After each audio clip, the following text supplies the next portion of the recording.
तो आप देख रहे हैं प्रदेश का सबसे भरोसेमंद news channel India news Uttar Pradesh Uttarakhand और लगातार मैं आपके साथ हैदर जैदी। और आपको बता दूं, सुहेल देव भारतीय समाज पार्टी के राष्ट्रीय अध्यक्ष ओम प्रकाश राजभर ने विवादित बयान दे दिया है। राजभर ने कहा है, अगर जिन्ना को देश का पहला प्रधानमंत्री बना दिया होता तो देश का बंटवारा ना हुआ होता। दरअसल अखिलेश यादव ने एक सभा में जिन्ना को लेकर बयान दिया था। इसे लेकर काफी विवाद हुआ था। इस बारे में जब ओम प्रकाश राजभर से पूछा गया तो उन्होंने कहा, अगर जिन्ना को देश का पहला प्रधानमंत्री बना दिया होता तो देश का बंटवारा ना हुआ होता। राजभर ने कहा कि अटल बिहारी वाजपेयी से लेकर लाल कृष्ण आडवाणी तक जिन्ना की तारीफ किया करते थे। हालांकि जब इस बारे में और सवाल पूछे गए तो वो भड़क गए।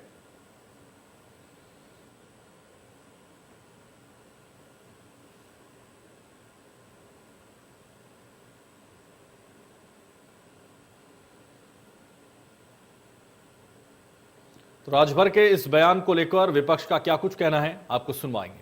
इसके पहले प्रधानमंत्री जिन्ना को बना दिया गया होता तो भारत का बंटवारा ही नहीं होता। मतलब आप इस बात से सहमत हैं उनकी बात से? जिन्ना को देश का प्रधानमंत्री ही लोग बना दिए होते। इस बात को आडवाणी जी के विचार को पढ़िए, अटल जी के विचार को पढ़िए, जो समदेश के शुभचिंतक है उनके विचार को पढ़िए। वो क्यों उनकी तारीफ करते थे? वो लोग उनकी तारीफ क्यों करते थे? ये रोग मतलब वोट की राजनीति में कितना नीचे गिरना चाहते हैं और आगे भी पता नहीं कितना नीचे तक गिरेंगे, तो बड़ा मुश्किल हो गया इसका अंदाजा लगाना। राष्ट्रवीर महाराजा सुहेलदेव के विरोधियों के चरणों में गिरने वाले लोग आज जिन्ना की तारीफदारी कर रहे हैं, जिसके ऊपर इस देश को बांटने का आरोप रहा हो, जिसने भारत माता के टुकड़े किए हो,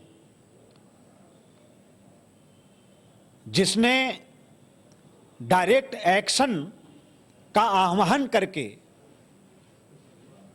देश के लाखों पिछड़ों, कमजोरों, मजदूरों, भारत के नौजवानों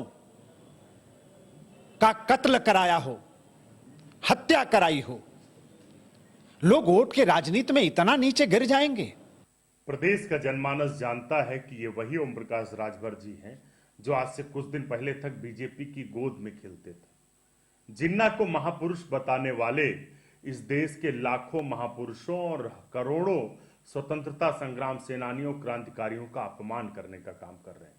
इस देश के प्रत्येक मुस्लिम के साथ साथ प्रत्येक वर्ग का अपमान कर रहे हैं, क्योंकि इस देश के महापुरुष मौलाना अबुल कलाम आजाद, महात्मा गांधी, पंडित जवाहरलाल नेहरू, सरदार भगत सिंह जैसे लोग हैं, ना कि जिन्ना। पहले भारतीय जनता पार्टी जिन्ना की मजार पर जाकर फूलमाला चढ़ाती, पूजा करती, उसके बाद समाजवादी पार्टी उन्हें महापुरुष बताती है। ओम प्रकाश राजभर जी जिन्ना की तारीफों के पुल बांधे जा रहे हैं।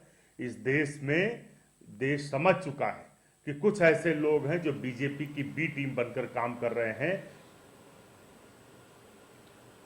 तो एमयू में कई बार जिन्ना की तस्वीर को लेकर भी विवाद हुआ है। यूपी में चुनावों से पहले जिन्ना का हर बार निकलना लगातार जारी रहता है और जिस तरह से जिन्ना का जिन्न लगातार देश में नजर आता है या बयानों में सुना जाता है, उसको लेकर लगातार उनकी एंट्री होती है। जिन्ना की गांधी और पटेल से तुलना करना अखिलेश के बाद अब राजभर ने भी जिन्ना को देश का प्रधानमंत्री बनाने की बात कही है और उस पर लगातार अब राजनीतिक दलों में विवाद पैदा हो गया है। यूपी में चुनाव से पहले जिन्ना का हर बार निकलता है जिन्ना का निकलना आम बात सा हो गया है। अखिलेश यादव ने जिन्ना की शान में पढ़ी थे कसीदे और उसके बाद अब राजभर ने भी उनकी शान में उनको प्रधानमंत्री बनाने की बात कही है।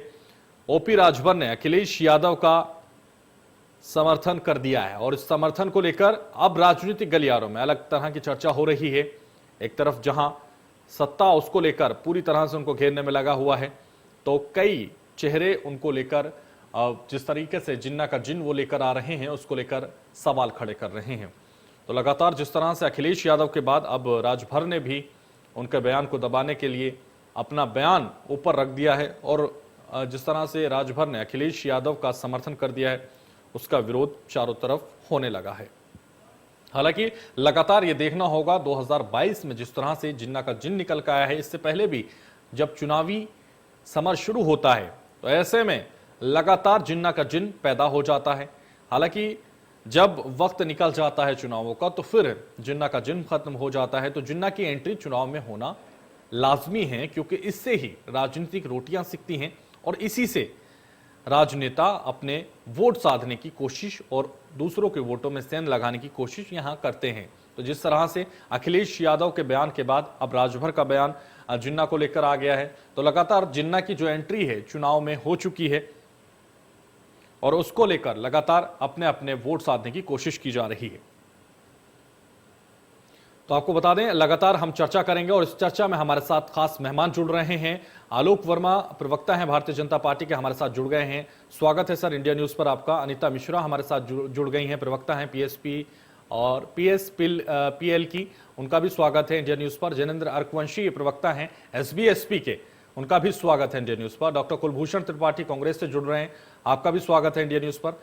अनिरुद्ध प्रताप सिंह हमारे साथ जुड़ रहे हैं, आम आदमी पार्टी के प्रवक्ता हैं, आपका भी इंडिया न्यूज पर बहुत स्वागत है। तो शुरुआत हम करेंगे चर्चा की, लेकिन सबसे पहला सवाल जैनेंद्र अर्कवंशी से लूंगा, क्योंकि जिस तरह से राजभर का यह बयान आ गया है, हालांकि उससे पहले अखिलेश यादव का बयान आया था और उसका समर्थन करते हुए अब उनका बयान नीचे दबा दिया गया है और अब जिस तरह से जिन्ना के जिन को एक बार फिर एंट्री कराई गई है राजभर की तरफ से और उन्होंने कहा है अगर उनको प्रधानमंत्री बना दिया गया होता तो ये विवाद ना होता। तो प्रधानमंत्री बनाने की जो उनकी सोच है, जो मानसिकता है, उसको कहीं ना कहीं जिस तरीके से और दूसरे दलों को आघात पहुंचाती है उनकी ये सोच, और जिस तरीके से लगातार वो कभी माफियाओं से मिलते हैं तो कभी इस तरह का बयान देते हैं, आखिर राजभर चाह क्या रहे हैं, ये जैनेंद्र जी आप बताइए। हैदर भाई देखिए, इसको समझने के लिए आपको इतिहास में पीछे जाना पड़ेगा और दूसरी चीज ये कि आज के परिदृश्य में ये बात नहीं कही है कि आज जिन्ना को बना देते या कल बना देते या आने वाले चुनावों में जिन्ना खड़े हो जाएंगे चुनावों में। ये उन्होंने उस परिदृश्य में कही है जब 1940 का दौर था, जिन्ना और नेहरू की दोनों की आपस में टक्कर थी, जो कि आरएसएस हमेशा प्रचारित करती है कि नेहरू की वजह से बंटवारा हुआ। लेकिन मैं भी मानता हूं कि जिन्ना और नेहरू की आपसी टकराहट की वजह से देश का बंटवारा हुआ, तो उसके कारणों में जाना पड़ेगा। 1938 तक जब तक दो राष्ट्र की मांग 1940 में जिन्ना ने पहली बार उठाई थी और 1938 जब चुनाव आते हैं, जब जैनेंद्र जी चुनाव आते हैं, तभी इसका क्यों नाम लिया जाता है या क्यों जिन्ना का जिन पैदा किया जाता है? इससे पहले कभी ध्यान नहीं आता? चुनाव आते टाइम नहीं लिया जाता।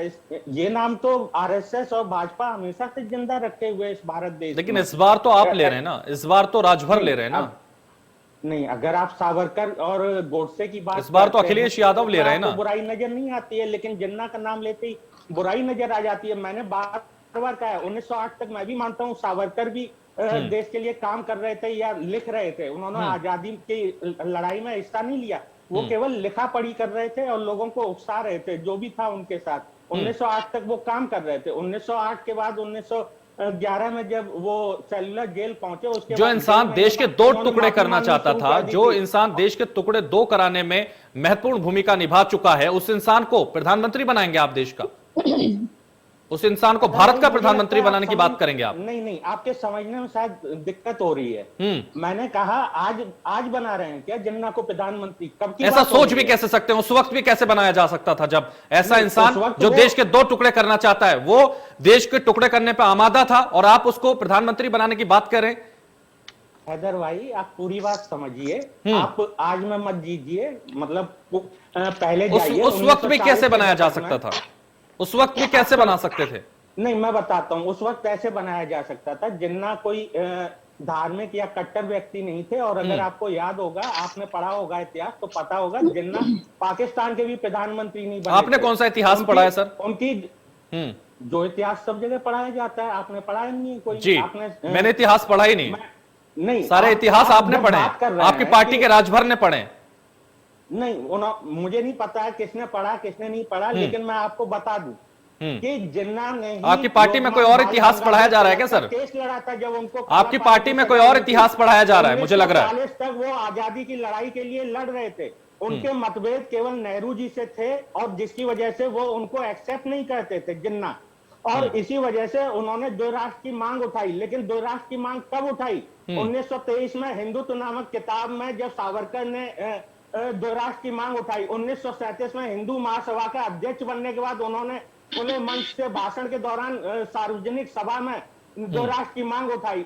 तब उन्होंने ये मांग भी उठा दी कि हाँ भाई 2 राष्ट्र होना चाहिए, जबकि उसकी परिकल्पना अल्लामा इकबाल ने की थी 1938 में लंदन के प्रवास के दौरान। तो ऐसा नहीं है कि वो इंसान मतलब बाद की मैं बात ही नहीं कर रहा हूँ कि 1940 के बाद क्या हुआ। मैं जो बताना चाह रहा हूँ 1940 की बात बताना चाह रहा हूँ। वो इंसान लड़ाई में लड़ रहा था, ठीक है। ऐसा नहीं है कि वो आजादी की लड़ाई में नहीं लड़ रहा था। 1916 में कांग्रेस के साथ उनका पैक्ट हुआ था कि कांग्रेस और मुस्लिम लीग एक साथ चुनावों में लड़ेगी और एक साथ ब्रिटिश हुकूमत का विरोध करेगी। सावरकर की तरह नहीं कि 1923 और 1924 के दौरान अंग्रेजों से संधि कर ली कि हम मेरा एक ही ध्येय रहेगा, कांग्रेस का विरोध करना, मुस्लिम लीग का विरोध करना, हिंदुस्तान का विरोध करना और 2 राष्ट्र के साथ जाना।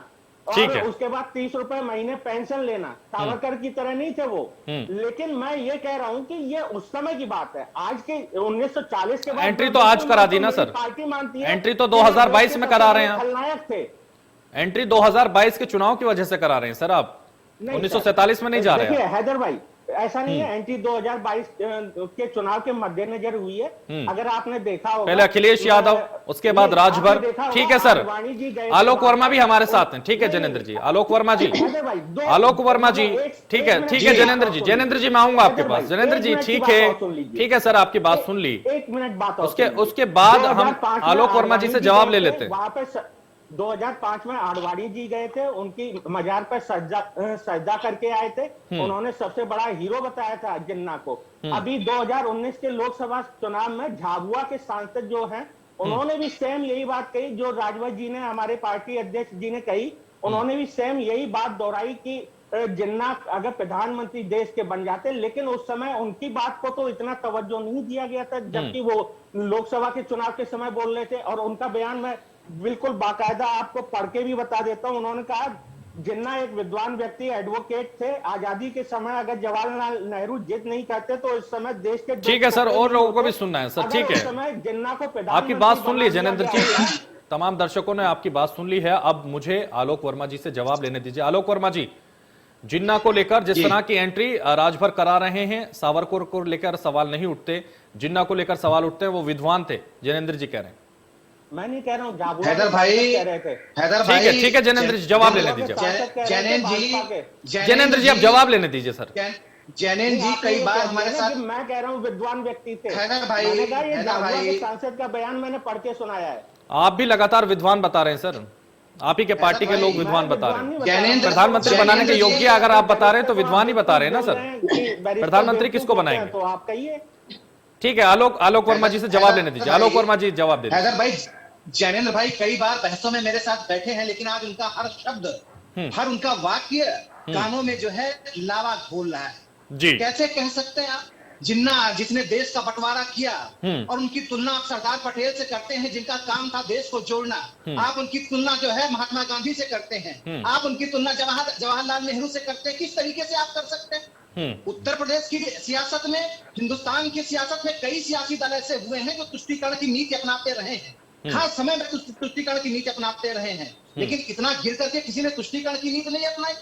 आप कह रहे हैं, आप जिन्ना का समर्थन कर रहे हैं, तुलना कर रहे हैं उनको अग्रिम पंक्ति का नेता बना रहे हैं। पूरा हिंदुस्तान जिसे खलनायक के तौर पे देखता है, एक एक व्यक्ति जिसको खलनायक के तौर पे देखता है, उनकी तुलना आप सरदार पटेल से कर रहे हैं। और कौन कर रहा है? अखिलेश यादव जी कर रहे हैं, समाजवादी पार्टी के नेता कर रहे हैं, राजभर जी कर रहे हैं, उनके साथ नए वो जुड़े हुए हैं। जनेंद्र जी मैं आऊंगा, पूरी बात होने दीजिए आलोक वर्मा। बस मेरा एक सवाल, मैं आऊंगा आपके पास, आपके पास आऊंगा, शांति से सुनिए पहले।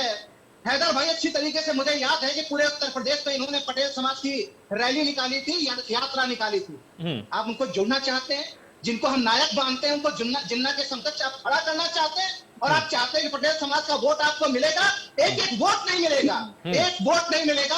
आप इसको याद रख लीजिए, याद रख लीजिए समाजवादी पार्टी के लोग और जो दूसरे उनके साथ जुड़े हैं, जो इस तरीके की सियासत कर रहे हैं। देश को बांटने वाली सियासत कर रहे हैं, देश को तोड़ने वाली सियासत कर रहे हैं, वो हिंदुस्तान की सियासत में कहीं पीछे चले जाएंगे। जरा याद रखिएगा इस बात को, मेरी आंख में इस बात को यहाँ कह रहा हूँ। आप अगर जात जमात की सियासत करना चाहते हैं, 2022 में आपसे उम्मीद क्या, 2022 में आपसे उम्मीद ये थी कि आप देश को आगे बढ़ाने वाली बात करेंगे, आप उत्तर प्रदेश को किस दिशा में लेकर के जाएंगे, इस तरीके की बातें करेंगे। लेकिन आप बात क्या कर रहे हैं, आप जिन्ना की बात कर रहे हैं, विकास का आपका कोई ढांचा नहीं खड़ा है। आप मुख्तार अंसारी की बात कर रहे हैं, आप जनरल जी भी बड़ी बड़ी बातें कर रहे थे।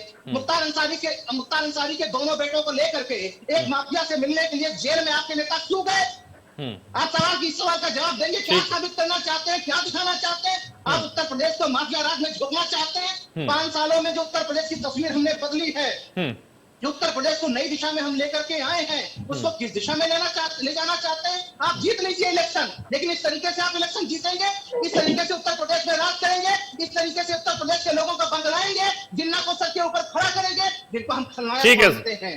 ठीक है आलोक वर्मा जी, उनकी तुलना जवाहरलाल नेहरू से, सरदार पटेल से, महात्मा गांधी से करेंगे। आलोक वर्मा जी, और ठीक है आलोक वर्मा जी संयम धैर्य रखिए सर, ठीक है। और लोग भी हैं साथ में, उन लोगों से भी बात कर लेते हैं। प्रवक्ता हमारे साथ अनीता मिश्रा भी हैं, PSPL की हैं, और उनसे भी जान लेते हैं। जिन्ना के इस बयान को कैसे देखते हैं मैडम आप? जिस तरीके से जिन्ना ने बयान दिया है कि जिन्ना के इस बयान को लेकर जिस तरह से लगातार एंट्री जिन्ना की हो गई है, और राजभर ने इस बयान को दे दिया है, इससे पहले अखिलेश यादव ने दिया था। अब जिन्ना के को लेकर जिस तरह की लगातार चर्चा हो रही है, उनको प्रधानमंत्री बनाया जाना चाहिए था, और जिस तरीके से लगातार उनकी तुलना प्रधानमंत्रियों से की जा रही है, पंडित जवाहरलाल नेहरू से, पटेल जी से, और भी लोगों से, महान लोगों से देश की उनकी तुलना की जा रही है, कैसे देखते हैं आप? देखिए, यहाँ जो हमारा देश है, यहाँ पे सब लोकतंत्र है, सब अपने अपने विचार रखने के लिए पूर्ण रूप से स्वतंत्र हैं। उस पे मुझे नहीं कुछ कहना है। मैं अपना जो मेरी समझ जहाँ तक इतिहास की है, ठीक है, तो मेरे हिसाब से बंटवारे का जो 2 नेशन थ्योरी थी, वो तो अल्लामा इकबाल जी ने 1930 में ही उनका जो अधिवेशन हुआ था, उसी में उन्होंने ये 2 नेशन। पर इस बयान पे कोई प्रतिक्रिया नहीं है आपकी? इस बयान पर कोई प्रतिक्रिया नहीं है आपकी? मैं अपनी समझ आपको पहले मेरी बात का जवाब दे दीजिए ना मैडम। पहले मेरी बात का जवाब दे दीजिए। जिस बात पे हम चर्चा कर रहे हैं, उसका जवाब नहीं देंगे आप? या नहीं बनेंगे, इससे बंटवारे का कोई लेना देना नहीं। बंटवारे की थ्योरी जो है मैडम, पहले उसका जवाब दे दीजिए। जो सवाल मेरा है उसके बाद आप अपनी बात रखिएगा। पहले जिस पर हम चर्चा कर रहे हैं उसका जवाब दे दीजिए। जब आप मेरी बात पूरी सुनेंगे आप खुद समझ जाएंगे। पहले मेरी बात का जवाब दे दीजिए। पहले इसका विरोध करते हैं कि नहीं करते? मैं आपकी बात का ही जवाब दे रही हूँ, आप जवाब सुनने के लिए तैयार हो? सीधे जवाब दीजिए ना मैडम, आप घुमा फिरा के जवाब दे रहे हैं। सीधे जवाब दीजिए। घुमा फिरा के जवाब नहीं दे रही हूँ, सीधे जवाब दीजिए। आप इसका विरोध करते कि नहीं? जिन्ना की इस एंट्री, जिन्ना के इस कसीदों को आप कैसे देख रहे हैं? आपसे जो बात कर रही हूँ आप उसको सुनिए पहले, तब तो आप समझेंगे कि मैं क्या कह रही हूँ। इतिहास पढ़ने नहीं, मैडम आप जवाब ही नहीं देना चाहते, ठीक है, मैंने बोला है कांग्रेस से पूछ लेते हैं। ठीक है मैम, ठीक है, आप जवाब मत दीजिए। वर्मा जी, आप बहुत देर तक बोल रहे थे, मैंने अनीता जी, आप मेरी बात आलोक वर्मा जी शांत हो जाइए। अनीता जी सीधा जवाब दीजिए, आप इसका विरोध करते कि नहीं करते? मेरी बात को सुनिए। आप इस जिन्ना की एंट्री को कैसे देख रहे हैं आप? इसका विरोध करते कि नहीं? इतना जवाब दीजिए। मैं ये कह रही हूँ कि जो इनकी आप विरोध नहीं करेंगे, धारणा ये है कि जिन्ना अगर प्रधानमंत्री होते तो बंटवारा नहीं होता, वही जवाब मैं दे रही हूँ कि 1930 में ही ये आ गया था कि ये इन लोगों के विचार इन्होंने व्यक्त कर दिए थे, इन्होंने बता दिया था कि 2 नेशन थ्योरी लागू कर दी थी इन्होंने, तो और कांग्रेस के अधिवेशन में भी ये तय हो गया था। तो इस बात से ये कहां बात आती है कि अगर जिन्ना प्रधानमंत्री होते तो देश का बंटवारा नहीं होता? देश का बंटवारे की जो 2 नेशन थ्योरी थी वो 1930 में ही इन लोगों ने विचार रख दिए थे। उस समय कौन प्रधानमंत्री बनेगा, कौन राष्ट्रपति बनेगा, ऐसा कुछ भी नहीं। जो इतिहास की मेरी जानकारी है वो मैंने आपको बताया। और बंटवारा जिस तरीके से हुआ था, कौन प्रधानमंत्री बनेगा, कौन राष्ट्रपति बनेगा, ये तो छोड़ दीजिए। आवाम, संसाधन और एक एक चीज के बंटवारे की बात हुई थी। नदियों तक का बंटवारा हुआ था, किताब, कॉपी, मेज तो तक का बंटवारा हुआ। फिर राजभर का ये बयान क्यों आया? राजभर क्यों इस तरह का बयान दे रहे हैं, और इसको कैसे देख रहे हैं आप? क्यों आया मैं ये नहीं जान सकती। कैसे देख रहे हैं आप इस बयान को? कैसे देख रहे हैं आप? ये कोई सोचता है कि जिन्ना को बयान देके मुसलमानों का वोट मिलेगा, तो इस देश का मुस्लिम ऐसा नहीं है, उसको सब समझ आती है। तो कोई भी मुस्लिम वो देश का बंटवारा, देश की संप्रभुता, देश की अखंडता के अगेंस्ट जाकर के वोट देगा। मुस्लिम हिंदू बात नहीं है मैडम। जो देश से चला गया वो देशवासी है ही नहीं, वो देश के खिलाफ है। जो देश में रहा वो देशवासी है, वो भारतवासी है। धर्म की बात की है, पहले वो देशवासी है, भारतवासी है।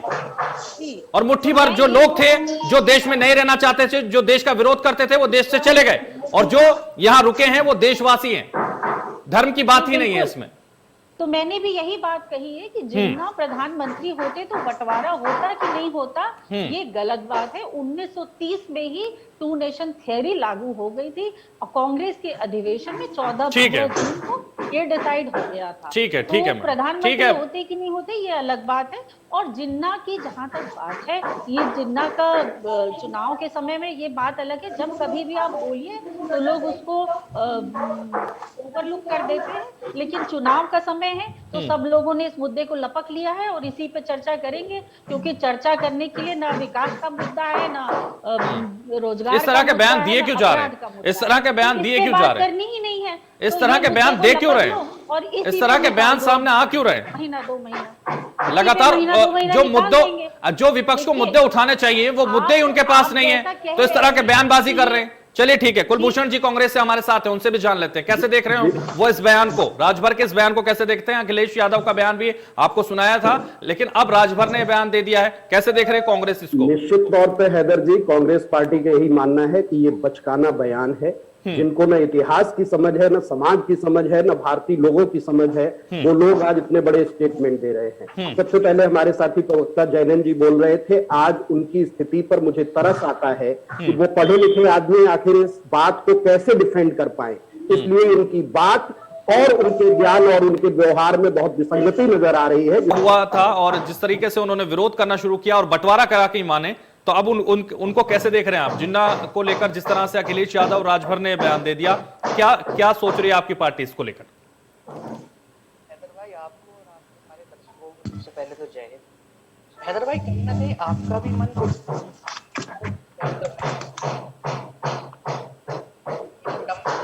ये कि चुनाव जीतने के लिए देश के खलनायकों के भी नाम ले लिया जाता है।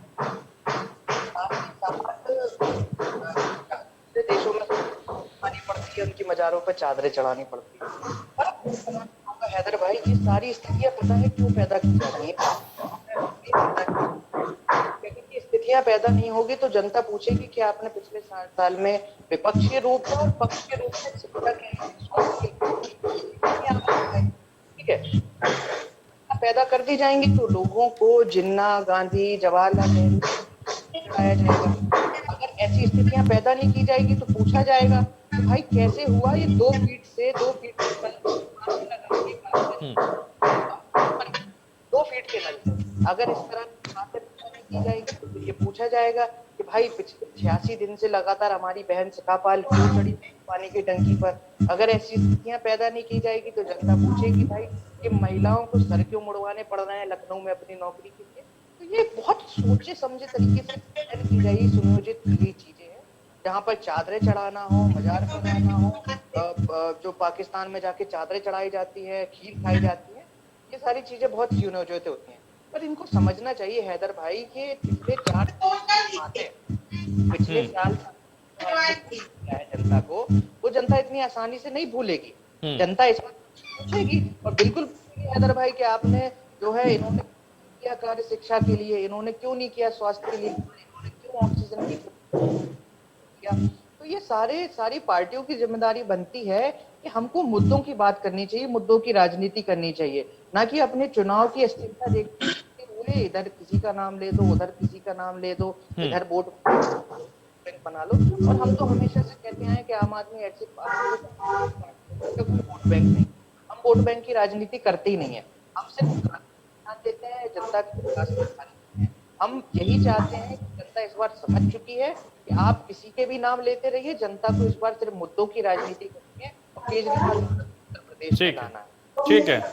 जिनेंद्र जी जवाब दीजिए। जिस तरह से लगातार इस बयान का विरोध किया जा रहा है, क्योंकि एक खलनायक को आपने प्रधानमंत्री बनाने की बात कही है, और अगर बात कर रहे हैं आप प्रधानमंत्री बनाने की, उस दौर में बात कर रहे हैं, लेकिन जिस तरह से यह प्रधानमंत्री बनाने की बात आपने कही है, अगर देश का कोई भी, आपसे ही मैं यह सवाल पूछ लेता हूं, आप ही अगर देश के प्रधानमंत्री बनने की इच्छा रखेंगे और आपको ही अगर प्रधानमंत्री नहीं बनाया जाएगा तो देश विरोधी कार्य करेंगे आप, देश को तोड़ने का काम करेंगे आप, और ऐसे व्यक्ति को कोई धर्म, कोई भी इंसानियत जगह नहीं दे सकती। और लगातार आप लोग उसका पक्ष ले रहे हैं, उसके पक्ष में कसीदे पढ़ रहे हैं, इसका विरोध शुरू हो गया। जी हैदर भाई, दो चीजें समझने की हैं। पहले एक सवाल बीच में आपने पूछा था कि ऐसे बयान चुनावों के समय क्यों आते हैं। तो अखिलेश जी एक रैली कर रहे थे, उसमें उन्होंने एक सिंपल लाइन, बस एक लाइन बोली, उसमें एक नाम जिन्ना आ गया था। वहां से भाजपा ने उस आ नहीं गया था, लाया गया था जैनेन्द्र जी। नहीं, सुनिए अरे चलिए, उनसे गलती हो गई। अरे सवाल, अरे जैनेन्द्र भाई, उनसे गलती हो गई तो आपसे गलती क्यों हो गई? मैं उनसे आ गया था और ये ले आए हैं। नहीं देखिए, मैं बीच में नहीं बोलता हूं किसी के, आप भी ध्यान रखिए। जिनेंद्र जी जब गलत बात आप करेंगे तो इंटरप्ट तो करेंगे। जिस तरह से आप कह रहे हैं कि आ गया था, अब आप कैसे ले आए? लगातार ये सवाल तो उठेगा, ये सवाल तो जन्म लेता है। हैदर भाई, उनसे गलती हो गई जैनेन्द्र भाई, या फिर आप लोग उनसे गलती हो गई तो आपसे गलती क्यों हो गई? ठीक है, जवाब दीजिए जिनेंद्र जी, जवाब दीजिए। गलती हो गई तो आपसे गलती क्यों हो गई? आलोक जी, ठीक है, आलोक जी जवाब लेने दीजिए, आलोक जी जवाब लेने दीजिए, आलोक जी जवाब लेने दीजिए। जिनेंद्र जी बताइए, उनसे गलती हो गई, आपने कैसे एंट्री करा दी? नहीं, एक मिनट रुकिए। आलोक भाई से मैं जवाब चाहता हूं। हमने तो ये कहा कि उस समय जिन्ना जी, जो जिन्ना है, वो प्रधानमंत्री बन जाते तो सही होता या गलत होता, उस पर डिस्कशन कैसे सही होता सर? बताइए कैसे सही होता? मुस्लिम लीग के साथ नहीं, आप यही बता दीजिए जिनेंद्र जी, कैसे सही होता? तो उसका जिनेंद्र जी आप यही बता दीजिए कि कैसे सही होता, वो प्रधानमंत्री कैसे बन जाते और कैसे सही हो जाता? जो इंसान देश को तोड़ने की बात कर रहा है, उसको देश का प्रधानमंत्री कैसे बना दिया जाता? जैनेन्द्र भाई, आपके जो इंसान देश का विरोध कर रहे हैं, उसको प्रधानमंत्री कैसे बना देते? जैनेन्द्र भाई, अरे दोनों में से एक बोलिए। आलोक जी ठीक है, आलोक जी शांत हो जाइए, धैर्य रखिए सर। जिस तरह से प्रधानमंत्री बनाने की बात कर रहे हैं आप, कैसे बन जाता वो प्रधानमंत्री? जो देश को तोड़ने की बात करेगा, उसको प्रधानमंत्री कौन बना देगा? मैं बिल्कुल कह रहा हूं, जिन्ना प्रधानमंत्री नहीं बनता, लेकिन मैं आपके पार्टी के नेता कह रहे बन जाता, नहीं, आप कह रहे नहीं बनता। जब उनसे सवाल पूछा गया कि जिन्ना के नाम पे इस तरह से हो रहा है, तो उन्होंने कहा कि जिन्ना को प्रधानमंत्री बना दिया गया होता तो देश में कोई भी विरोध करेगा तो उसे प्रधानमंत्री बना देंगे। देश का विरोध कोई भी करेगा तो उसको प्रधानमंत्री बना देंगे, नहीं तो देश का विरोध करेगा, देश तोड़ देगा। आप भी यही करेंगे, आपके पार्टी के नेता भी यही करेंगे। आने वाले समय में अखिलेश के साथ गठबंधन कर लिया है, अब अगर मुख्यमंत्री राजभर को नहीं बनाएंगे तो क्या तोड़ देंगे उत्तर प्रदेश को? जवाब दीजिए सर। हैदर भाई, उत्तर प्रदेश, अगर सुनिए, पहली चीज मैं सवाल पूछ रहा हूं आपके माध्यम से कि जो चीज हो चुकी उसके लिए क्या जवाब तो दे दीजिए सर, जवाब दीजिए पहले, उसके बाद सवाल पूछिएगा। वो चीज जैनेन्द्र भाई आप बहुत सावरकर की, अरे जैनेन्द्र भाई पहले आप जवाब तो दे दीजिए सर। 3 प्रांतों में सरकार चला रहे थे, भारत छोड़ो आंदोलन को कुचलने के लिए उन्होंने बंगाल गवर्नर को चिट्ठी लिखी, मुखर्जी जी ने, श्यामा प्रसाद मुखर्जी जी ने। सर बात आपके बयान की हो रही है, आपकी पार्टी के शीर्ष नेता ने ये बयान दिया है, उसको लेकर ये बात हो रही है। पहले उसका जवाब तो दे दीजिए जिनेंद्र जी, उसका जवाब दे दीजिए पहले। आडवाणी जी वहां पे जिनेंद्र भाई, जिनेंद्र जी पहले उसका जवाब दे दीजिए आप। मैं तो बहुत विद्वान प्रवक्ता मानता हूँ आपको जिनेंद्र भाई, बहुत विद्वान प्रवक्ता मानता हूँ मैं आपको। मैं तो आपसे ये चाह रहा था कि आप ये कहते अखिलेश यादव जी ने भी गलत किया, अखिलेश यादव जी ने भी गलत कहा और राजभर जी ने भी गलत कहा। वो आजादी की लड़ाई लड़ रहे थे, आपको कहाँ आजादी की लड़ाई में बात करेंगे? बात ये हो रही है, आजादी की लड़ाई में आप 2022 की लड़ाई लड़िए, 2022 की लड़ाई में निकले आप इतिहास में कहाँ पहुंचे जा रहे हैं? जवाब नहीं देंगे मुस्लिम लीग के साथ। अरे उसके लिए अलग से बहस करेंगे, उसके लिए अलग से बहस करेंगे। और आज आप जिन्ना की बात करने लगे 2022 के इलेक्शन में, हम तो ये समझना चाहते हैं, हम तो ये समझना चाहते हैं कि क्या आप देश को तोड़ने वालों के साथ खड़े हैं?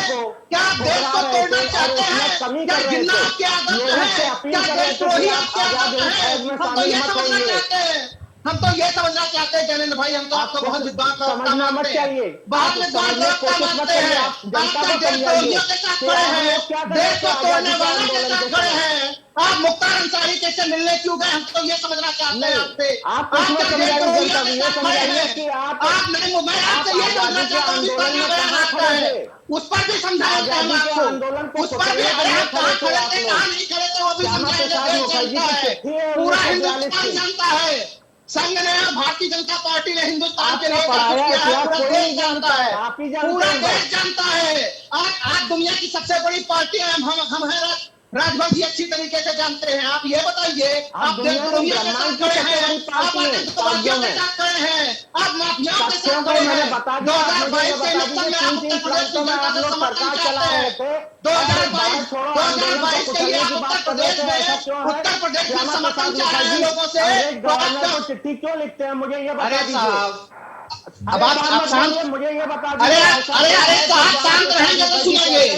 अरे सुनिए ना महाराज, अरे सुनिए ना महाराज। इस तरह से चर्चा नहीं हो पाएगी सर, इस तरह से चर्चा नहीं हो पाएगी। ठहर जाइए जरा सा, आप सावरकर के बारे में क्या सोचते हैं? अरे सुन लीजिए साहब, इतिहास हम बाद में पढ़ाएंगे। क्या सोचते हैं, जनता को अवगत कराइए। अरे साहब आपको समझाने की जरूरत नहीं, आप जिन्ना का समर्थन कीजिए, आप जिन्ना का समर्थन कीजिए, आप जिन्ना का समर्थन कीजिए। आपको समझाने की जरूरत नहीं, आपको पता नहीं चलेगा, आपको पता नहीं चलेगा। 2022 को उत्तर प्रदेश की जनता बताएगी आपको, उत्तर प्रदेश की जनता आपको बताएगी जिन्ना को, जिनके साथ आपने ठीक है सर, ठीक है, ठीक है आलोक वर्मा जी, ठीक है, आपने खड़ा किया है, ठीक है ज्ञानेंद्र जी।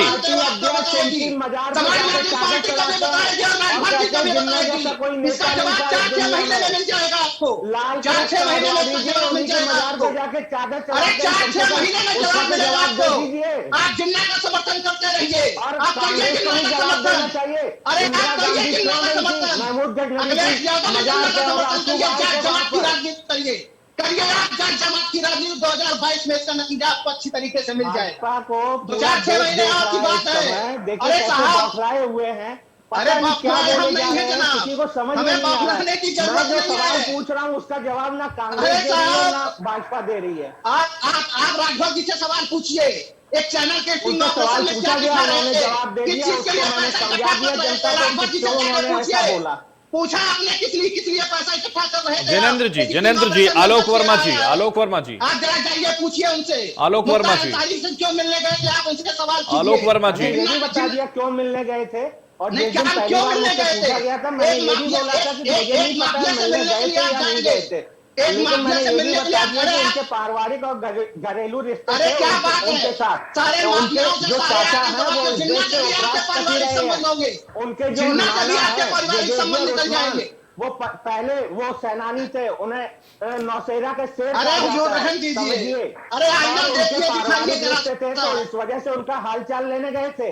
सारे गुंडों से मिलाइए, सारे माफियाओं से मिलाइए उत्तर प्रदेश में, हालचाल ले लीजिए, कोई ना कोई रिश्तेदारी निकल आएगी आपकी, जितने माफिया कोई रिश्ता निकल आएगा। पूरा हिंदुस्तान जानता है, पूरा उत्तर प्रदेश जानता है कि माफियाओं से आपके रिश्ते हैं, माफियाओं से आपके रिश्ते हैं, ठीक है। माफियाओं से आपके रिश्ते हैं, इसमें किसी को बताने की जरूरत नहीं है, लेकिन खुलेआम मुजाहिरा कोई नहीं करता, खुलेआम कोई मुजाहिरा नहीं करता। ठीक है आलोक वर्मा जी, आलोक वर्मा जी, ठीक है सर, ठीक है आलोक वर्मा जी शांत हो जाइए, ज्ञानेंद्र जी शांत हो जाइए। अनिरुद्ध जी कुछ कहना चाह रहे हैं, रिएक्शन देना चाह रहे हैं, कुछ जल्दी अनिरुद्ध जी, मुझे चर्चा को समाप्त करना होगा, इतना वक्त नहीं है, लगातार आप लोग इस तरह से बहस करेंगे तो चर्चा नहीं हो पाएगी और समय बहुत कम है। अनिरुद्ध वर्मा जी जल्दी जवाब दीजिए। मैं बस 1 मिनट में अपनी बात रखना चाहूँगा। अनिरुद्ध जी जल्दी। हाँ, पर एक बोल रहा है कि आप मिलके आए हैं, दूसरा ऐसे लोगों को ऐसे लोगों को टिकट देता है जो खुद इतने बड़े बड़े माफिया हैं। आप ये देखिए किस जगह पे उत्तर प्रदेश की राजनीति को ले जाया जा रहा है। एक तरफ जो है 2 फीट की उससे फांसी लगाई जा रही है, किसानों पर गाड़ियां चढ़ाई जा रही है। हाँ जल्दी जल्दी बोलिए सर, थोड़ा तेजी से। अनिरुद्ध भाई की आवाज नहीं आ रही, बातें नहीं बचती हैं तो उसके बाद जो है धर्म के नाम पे बात कर लो, के नाम पे बात कर लो, पर मुद्दे के नाम पे बात मत करो। आलोक वर्मा जी पे आरोप लगा रहे हैं, जयेंद्र जी आलोक वर्मा जी के नाम ऊपर आरोप लगा रहे हैं, पर कोई ये उस पर भी बात कीजिए साहब, उस पर भी सवाल कीजिए, उस पर भी सवाल कीजिए, उस पर भी आते हैं। आज बहस का मुद्दा ये था जिन्ना था इसलिए हम उस पर बात करते हैं। हम तो सबका साथ सबका विकास के विश्वास की बात करने वाले लोग हैं। भारतीय जनता पार्टी जात जमात की सियासत। ठीक है आलोक वर्मा जी, आलोक वर्मा जी, आलोक वर्मा जी, आलोक वर्मा जी, आलोक वर्मा जी, 2022 में जवाब दे देगी जनता कौन किसके विकास की बात कर रहा है। ठीक है करने दीजिए, जो जल्दी बोलिए। लगातार जवाब दे रही है जनता उत्तर प्रदेश की। बिल्कुल देगी आलोक वर्मा जी, आलोक वर्मा जी, आलोक वर्मा जी, आलोक वर्मा जी देगी जवाब, जनता देगी सर। ठीक है अनुरोध जी जल्दी कंप्लीट कीजिए चर्चा में, ज्यादा वक्त नहीं है मेरे पास। कुलभूषण जी से भी रिएक्शन लेना जल्दी। अपने विधायकों का साथ, उनके परिवार वालों पर विश्वास, यही है भाजपा की नीति। ठीक है सर, ठीक है कुलभूषण जी जल्दी जवाब दीजिए। सत्ता का सपना जिन्ना हो गया अपना, सत्ता का सपना जो लोग देख रहे हैं जिन्ना को लेकर, सर सत्ता का सपना जिन्ना अब हो गया अपना, इन लोगों का जिनका जिन्ना अपना हो रहा है उनको लेकर कैसे आप देख रहे हैं जल्दी। निश्चित तौर पे जैनेन जी, चाहे आलोक जी या समाजवादी पार्टी, जिन्ना को लेके जो सपना देख रही है कि 2022 में उनको रास्ता मिलेगा, बिल्कुल नहीं मिलने वाला है। मैं चाहूंगा कि जिन्ना की जगह जो राजभर जी आपकी पार्टी ने भी तो अखिलेश यादव के साथ बेहतर होता। आपकी पार्टी ने भी तो अखिलेश यादव के साथ गठबंधन किया था, कांग्रेस ने भी तो अखिलेश यादव के साथ गठबंधन किया था, वही जिन्ना की तारीफ कर रहे हैं, कसीदे पढ़ रहे हैं। नहीं, मजबूरी है और जैनेन जी की भी मजबूरी है जो डिफेंड नहीं करना है, लेकिन जिन्ना को डिफेंड करने का कोई आधार नहीं है। जिन्ना खलनायक था, खलनायक है, और ऐसे खलनायक को जो हीरो बनाएगा वो खुद खलनायक बन जाएगा। देश को तोड़ने वाला कोई भी इंसान खलनायक है, और देश को तोड़ने वाला चाहे वो किसी भी धर्म का हो, किसी भी जाति का हो, लेकिन वो खलनायक रहेगा। और इस तरह से जो कसीदे उसकी तारीफ में पढ़े जा रहे हैं, इसका सब विरोध करते हैं और लगातार राजनीतिक पार्टियां विरोध कर रहे हैं। जिनेंद्र जी जल्दी जवाब दीजिए, फाइनल कमेंट। देखिए मैं 1947 नहीं 1940 के बाद ही जिन्ना को खलनायक मानता हूं, और ये उस समय की बात है। आप खलनायक मानते हैं सर, तब ये तारीफ की जा रही है, तब प्रधानमंत्री बनाने की सिफारिश की जा रही है। अगर वो आप जवाब दीजिए, खलनायक मानते हैं आप, कैसे खलनायक मानते हैं देश विभाजन? जिनेंद्र जी कैसे खलनायक मानते हैं आप? नहीं बनना था पाकिस्तान, इस तरह से खलनायक मानते हैं कि देश का प्रधानमंत्री बनाना चाहते हैं खलनायक को? देख लीजिएगा उठा के। जिनेंद्र जी इस तरह से खलनायक मानते हैं आप कि देश का प्रधानमंत्री बनाना चाहती है आपकी पार्टी, ये इच्छा रखती है मन में, ये सपना संजो रखा है। ये कोई 1947 की भी बात नहीं है, ठीक है। भले ही अतीत के झरोकों में जाकर, लेकिन सपना तो देख रहे हैं ना आप। लड़ाई लड़ रहे थे देश की आजादी की, सबके साथ थे, ये वहां की बात है। और 1940 के बाद उन्होंने जो लाइन पकड़ी है, उसके बाद मैं भी खलनायक मानता हूँ, मेरी पार्टी भी मानती है और पूरा देश मानता है। पार्टी खलनायक मानती है, लेकिन कसीदे तारीफ में पढ़ रहे हैं, जिससे गठबंधन किया वो भी कसीदे तारीफ में पढ़ रहे हैं आपके। देखिए अलीगढ़ यूनिवर्सिटी में उनका फोटो भी इस तरह के बयान से आपको बचना चाहिए। इस तरह से बयान से आपको बचना चाहिए। जो लोग देश को तोड़ने वाले हैं उनके साथ नहीं जुड़ना चाहिए, और उनको देश का प्रधानमंत्री बनाने की सिफारिश लगातार आप गलत कर रहे हैं। परिवर्तन हुआ या उनका जो भी सोच हुई, उसके लिए कोई हिंदुस्तानी नहीं खड़ा है। उनके अब राजभर का जो बयान है उस पर मंथन उनको करना चाहिए, चिंतन करना चाहिए आप लोगों को। है वो यहीं के हिंदुस्तान के हैं, तो भाजपा को ये छोड़ देना चाहिए कि ये अपने इस बयान को वापस लेना चाहिए। जिनेंद्र जी अपने इस बयान को आप लोगों को वापस लेना चाहिए। ये जो बयान आप दे रहे हैं जिन्ना को देश का प्रधानमंत्री बनाने का, अखिलेश का बयान दबाने का, इसको वापस लेना चाहिए आपको। अखिलेश जहां कसीदे पढ़ रहे थे उससे बढ़कर प्रधानमंत्री बनाने की सिफारिश राजभर ने कर दी। जो सत्य होता है आप उस पर चिंतन मंथन करके उस बयान को वापस लेना चाहिए। बहुत गलत बयानबाजी कर रहे हैं आप। नहीं लिया, आप हाँ या ना में जवाब दे दीजिए। जिस तरह से बयानबाजी आपकी पार्टी कर रही है वो बहुत गलत बयानबाजी करेंगे। चलिए चर्चा में मेरे पास वक्त नहीं है, चर्चा को समाप्त करना होगा, लेकिन जिस तरह से देश विरोधी ताकतों को अगर आप आगे बढ़ाना चाह रहे हैं, कोई भी पार्टी बढ़ाना चाह रही है, तो इसका विरोध लगातार किया जाएगा, क्योंकि देश में इस तरह के लोगों की जरूरत नहीं है। चलिए तमाम जानकारी के जो जानकारी आप लोग दे रहे हैं वो गलत है। चलिए जिनेंद्र जी बहुत शुक्रिया डिबेट में जुड़ने के लिए, चर्चा में हमारे साथ कुलभूषण जी जुड़ने के लिए बहुत शुक्रिया, अनिरुद्ध जी आपका भी बहुत शुक्रिया, आलोक वर्मा जी आपका भी शुक्रिया। तो फिलहाल इस चर्चा को यहीं समाप्त करना होगा और आप देखते रहिए इंडिया न्यूज उत्तर प्रदेश उत्तराखंड।